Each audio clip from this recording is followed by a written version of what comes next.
Mesdames, Messieurs, bonjour. La Casamance d'abord. Les bandes armées se sont signalées cette nuit à Darou Chérif, village situé dans le département Bignona, à bord d'une voiture 4x4. Elles ont opéré dans une boutique et emporté des denrées alimentaires et plusieurs autres articles.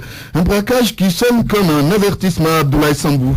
C'est vers 2 heures du matin que les bandes armées supposées appartenir au mouvement des forces démocratiques de Casamance ont fait éruption à Darou Chérif, un village chérifien situé dans la commune rurale de Kataba 1 dans le département de Bignona, à 3 km du Loulou. À bord de 2 4x4, ces éléments fortement armés ont dévalisé une boutique appartenant au nommé Abdoulaye Keita. Plus de 30 sacs de riz et plusieurs autres articles et des cartes crédit ont été emportés par les assaillants qui n'ont tiré aucun coup de feu. Certains villageois ont assisté impuissants à ce pillage. Ce matin, la gendarmerie et l'armée se sont rendus sur les lieux pour constater les dégâts.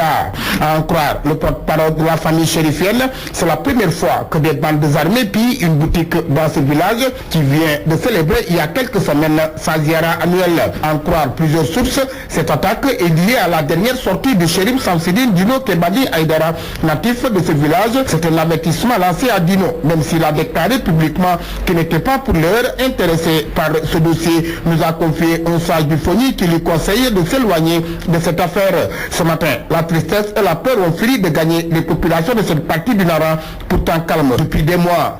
Abdoulaye Sambou Ziguinchor, RFM. RFM 94.0, la radio en puissance.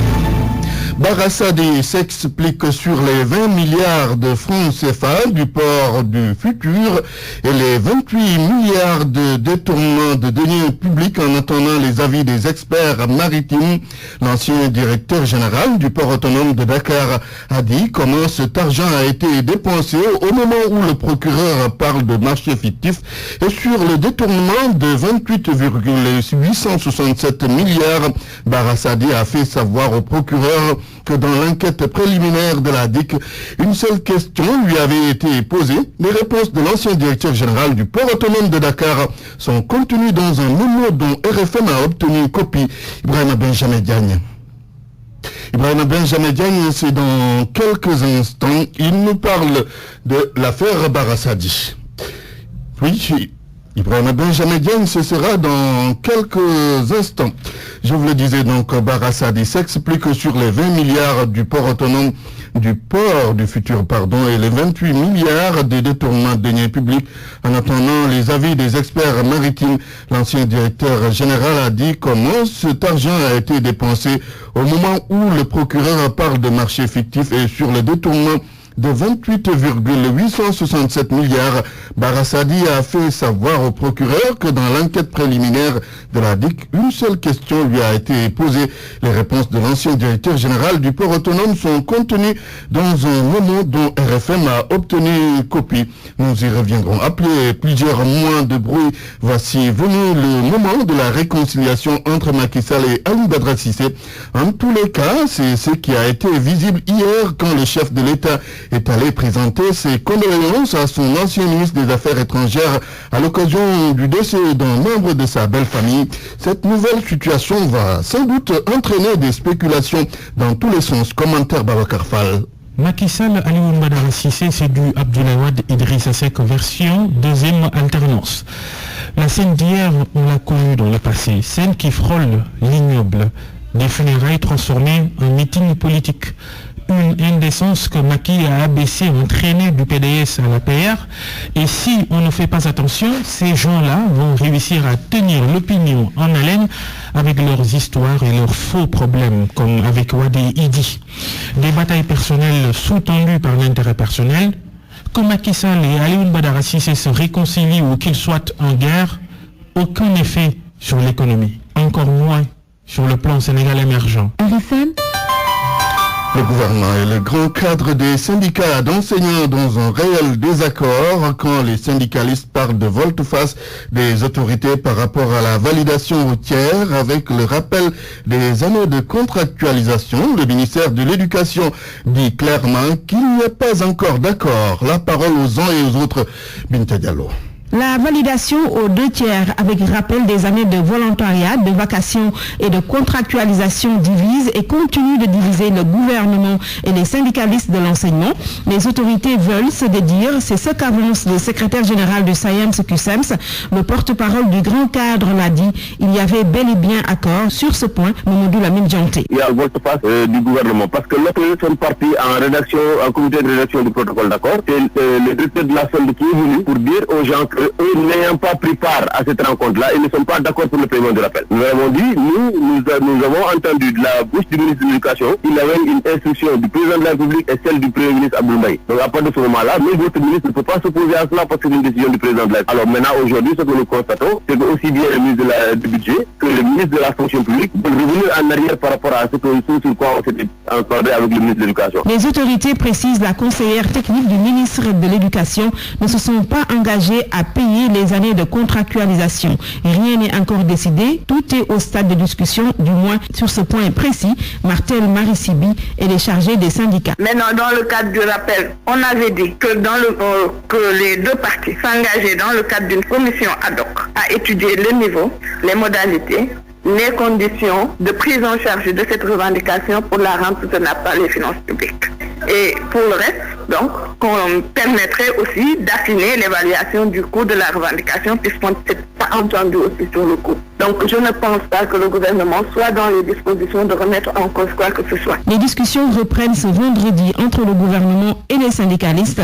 Le point objet de discorde va-t-il déboucher sur un consensus? Réponse dans 4 jours. Retour sur les explications de Bara Sadi et c'est relatif aux 20 milliards du port du futur et aux 28 milliards de détournements de deniers publics. En entendant les avis des experts maritimes, Ibrahim Benjamin, vous avez parcouru le mémo de l'ancien directeur général du port autonome de Dakar. Concernant le détournement présumé de 28,667 milliards de francs CFA, Bara Sadi soutient que ces revenus ont servi à financer le budget de fonctionnement du port autonome de Dakar, notamment les salaires, les fiscalités et les fournisseurs.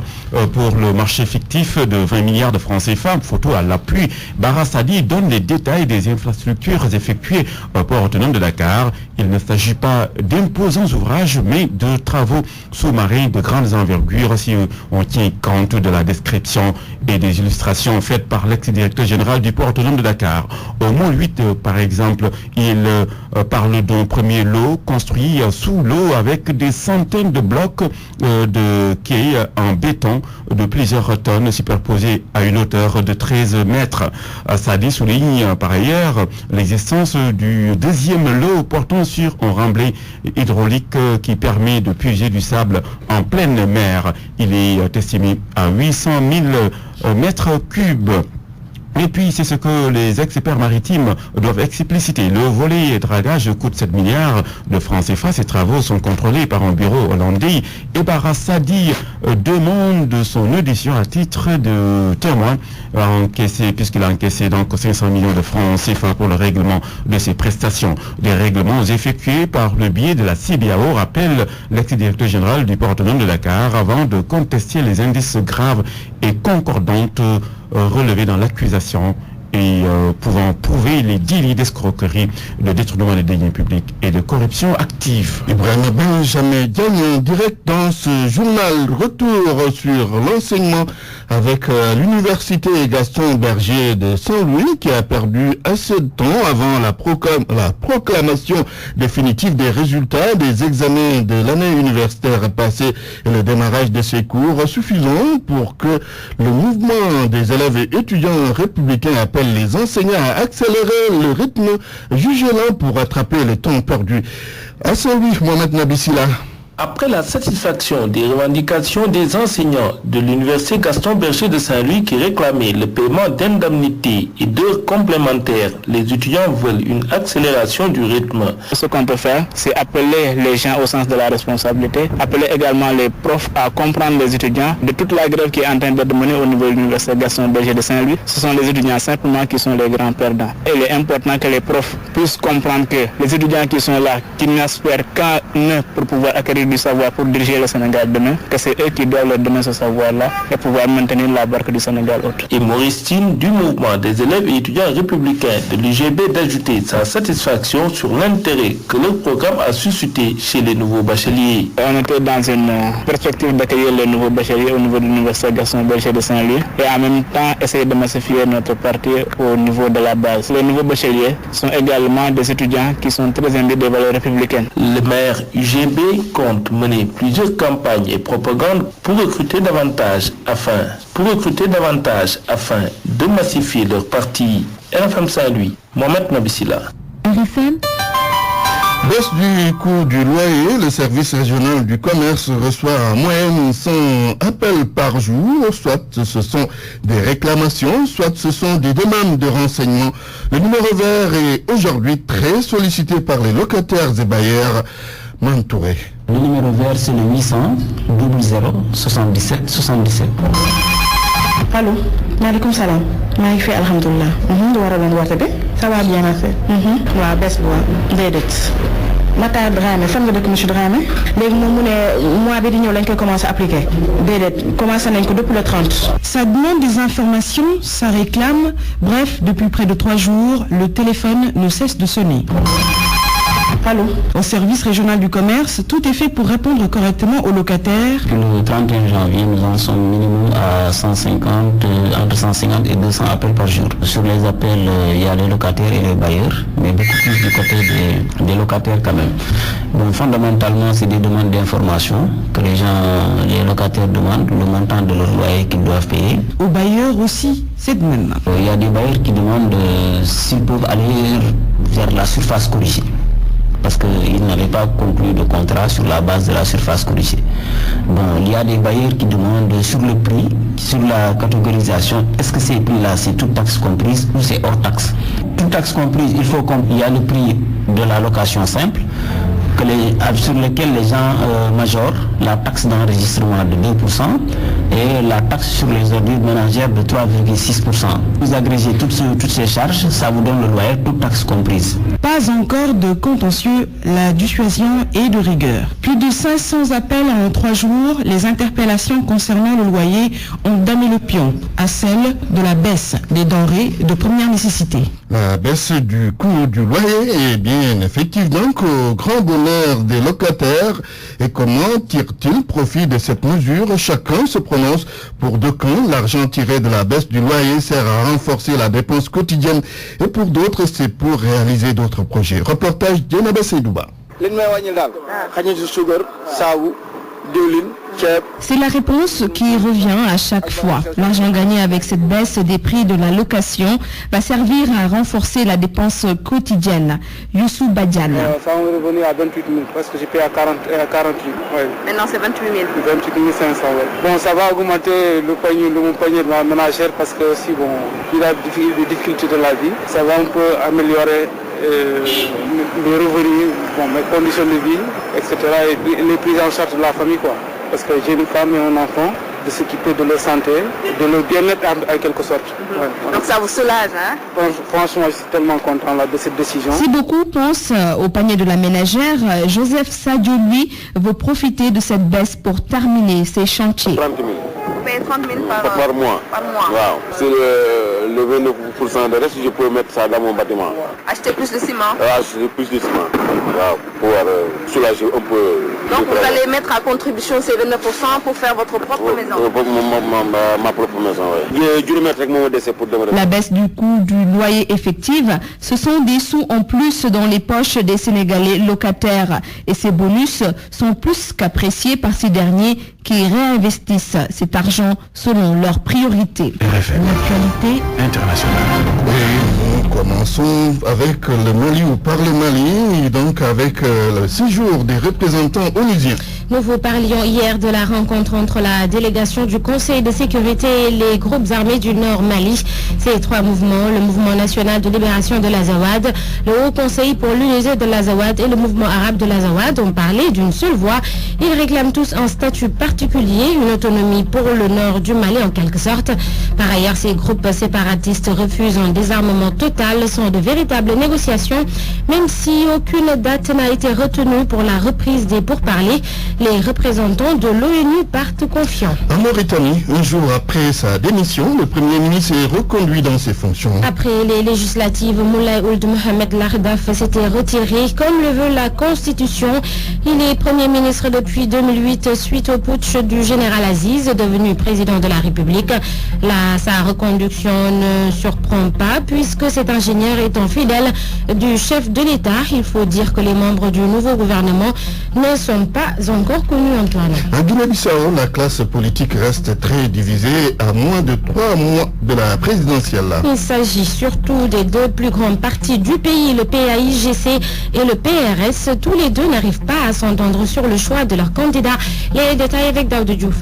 Les deux grandes formations politiques du pays, le Parti africain pour l'indépendance de la Guinée et du Cap-Vert, le PAIGC, et le Parti de la rénovation sociale, le PRS, sont divisés au point de s'entre-déchirer. Les responsables du PAIGC, qui se réunissent depuis une semaine, n'arrivent pas à s'entendre sur le nombre de candidats présentés en mars devant les électeurs. Au PRS, la formation de Koumbayala, la situation n'est guère meilleure. Là où le parti a choisi Abel Inkala comme candidat à la présidentielle, Koumbayala, qui a pourtant annoncé son retrait de la vie politique, opte pour la candidature d'un indépendant du nom de Nuno Gomes Nabian. Ce dernier compte sur les voix des militants du PRS. D'ailleurs, il a laissé entendre qu'il est en train de négocier avec le PRS et qu'il savait qu'il serait préférable pour sa candidature d'avoir, outre le soutien de Koumbayala, celui de tout le parti de la rénovation sociale. Nuno Gomes déclare que le PRS est un parti qui est implanté localement, donc ce serait bien si défi en définitive pouvait se rallier à sa candidature. Le candidat indépendant soutient que Koumbayala est un politicien exceptionnel et qu'il pense que son soutien va convaincre beaucoup de gens au PRS et en bord de ce parti de voter pour lui. Cette division au sein du PRS sans doute fragiliser son électorat naturel. La communauté balante est au-delà de l'armée, elle aussi à majorité balante. D'autant que le chef d'état-major général Antonio Ndiaye soutient Nuno Gomes Nabian à 2 mois des élections. La Guinée-Bissau est donc à nouveau en pleine turbulence. Nigeria, la chasse aux éléments de Boko Haram se poursuit, ce qui inquiète beaucoup de musulmans. Vous le savez, Antoine, cette secte est composée d'islamistes et les arrestations massives ne rassurent pas la communauté musulmane. Ces arrestations se font dans le sud, majoritairement chrétien.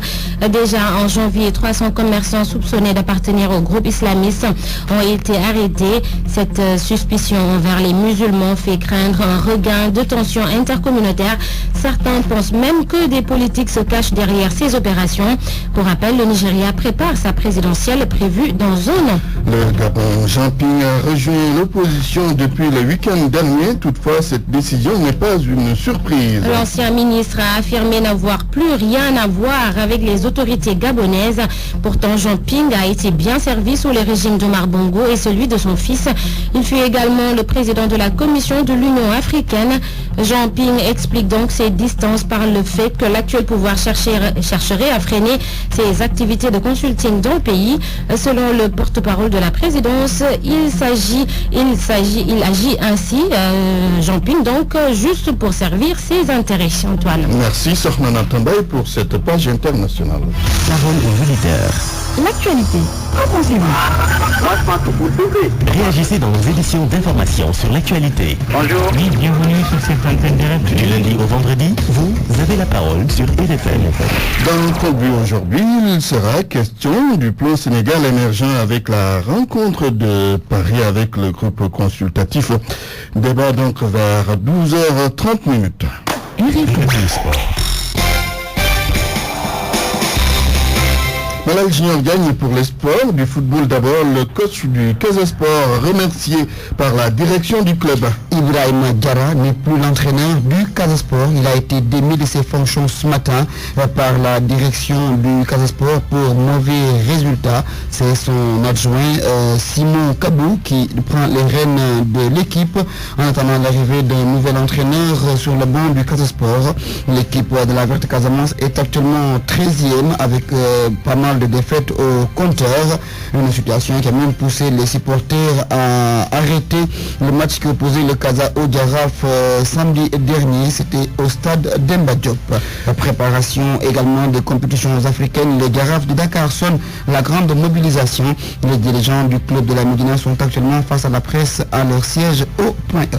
À Niaritali, le nouvel homme fort du banc veut des changements. Il s'agit de Lamine Dieng, le nouvel entraîneur de cette équipe de Niaritali qui est actuellement lanterne rouge. Hier, après avoir supervisé ses poulains, il estime que le chantier est immense mais qu'il va tout mettre en œuvre afin que Niaritali puisse retrouver des couleurs. Lamine Dieng. Autant dire que ce sont les écuries d'Osias pratiquement, autant offensivement qu'offensivement, il y a beaucoup de problèmes à régler. C'est la raison pour laquelle j'ai pris un peu de pour pouvoir avoir des informations, disons, sur la réalité du terrain et à partir de cette base, essayer d'apporter les solutions. Après ce match que vous avez visionné, quels sont les grands changements? Défense, attaque, milieu, tout, à la fois, ouais, tout. Mais l'élément positif, c'est qu'il y a des éléments capables d'apporter des solutions sur ce que j'ai. Est-ce qu'on peut s'attendre à ce que une chance de visage sur le banc? J'essaierai d'amener mon style qui est la recherche du déséquilibre de l'adversaire par un jeu de passe-coupe, de passe en proche, de franchir les différentes lignes adverses. Ensuite aussi essayer autant que possible de neutraliser l'adversaire dans ses phases offensives. Essayer de s'opposer très vite à ce qu'il développe le jeu. Du basketball, tirage difficile pour les Lions du Sénégal. C'est en direction de la prochaine Coupe du Monde, un groupe difficile selon l'ancien entraîneur et l'ancien directeur technique national Papa Mamadou Sow, qui estime que l'Argentine, la Grèce sont de grandes équipes de basketball. Mais l'essentiel pour les Lions du Sénégal, c'est d'avoir une participation honorable, mais également se préparer en direction de l'Afro-Basket 2015. Papa Mamadou Sow, que RFM a joint au téléphone ce matin. On a une poule assez forte, comme l'Argentine a déjà été vice-champion du monde. Et à partir des États-Unis, c'est joué là-bas en 2002. Avec la Grèce, il a fait le début du basket européen. Plus, il y avait des équipes de l'ancienne Yougoslavie comme la Croatie. Le Sénégal ne part pas au championnat du monde pour gagner le titre. Le Sénégal, je crois, doit avoir comme option de préparer le championnat d'Afrique de 2015. Nonobstant une participation honorable à l'image de ce que l'Angola, le Nigeria a réussi dans le passé, devons en tout cas préparer d'une manière sérieuse ce tournoi. Ne pas dire bon, qu'on ne gagne pas le championnat, non, ça ne devrait pas être un objectif fait, mais préparer le championnat d'Afrique 2015 qualificatif pour les Jeux Olympiques de Rio. Mamadou Sow, donc Antoine, l'élément phare de ce journal de sport, c'est le limogeage de l'entraîneur du Casa Sport, Ibrahima Diarra, qui a été remercié pour mauvais résultats par la direction du club. Oui, le Casa Sport qui est en difficulté ces dernières journées du championnat du Sénégal. Merci Malal Junior Diagne.